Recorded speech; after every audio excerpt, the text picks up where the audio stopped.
السلام عليكم ورحمة الله تعالى وبركاته أصحابتي وأنا سلام دمانتي ميل كستoo dunida fita ka joogtaan waniga maxaad shaawiya YouTube channel ka daawanaysan oo Mareye TV fadlan ugu subscribe saar gambalkan furo video-gana like saar maasani daawade maanta waxna wada barnaamij cusub barnaamijkaas waxa ku saabsan yahay waan KAAHin iyo qiimeynta uu ku sameeyay YouTuberada Soomaaliyeed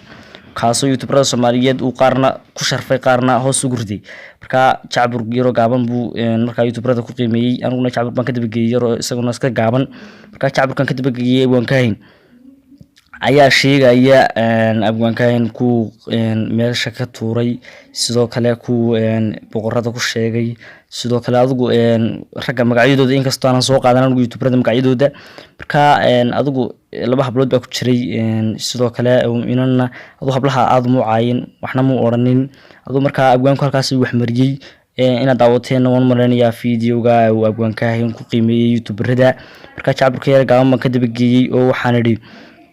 qalad weeye qiimeynta abwaan KAAHin soo qaatay qiimaheeda garan maayo qorshaheeda muu baranin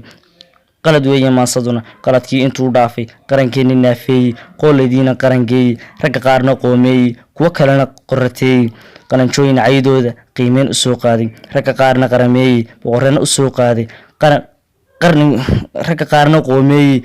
ragga qaarna qarameeyay boqorana u soo qaaday qani weeye kuwa kalena qaar qudhaca soo qaaday oo qiime loo waayay qalad weeye qaybtaas ee qalad hanoo yeelin hadii aan ku qaado oo quracna kugu sheego aniga qaldami doona ee qalad hanoo yeelin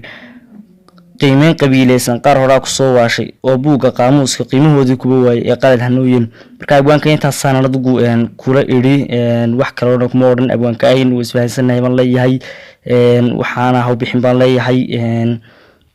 marka asxaabta kale channelka ku cusub waxaan leeyahay si share gareeya channelkana inoo qarxiyo baan leeyahay sina share gareeya waxaan ku wixii raadina soo raaciya cidna tilmaamaysa baan leeyahay marka assalaamu calaykum waraxmatullaahi tacaala wabarakaatu aad baan salaamiya dhamaantiin daawadayaasha ku xidhan channelkayga Mareye TV anigoo maxamed shaawi aad baan idinku mahadcelinaya sida wanaagsan aad ila socotaan marka waxaan leeyahay assalaamu calaykum waraxmatullaahi wabarakaatu tan iyo kulanti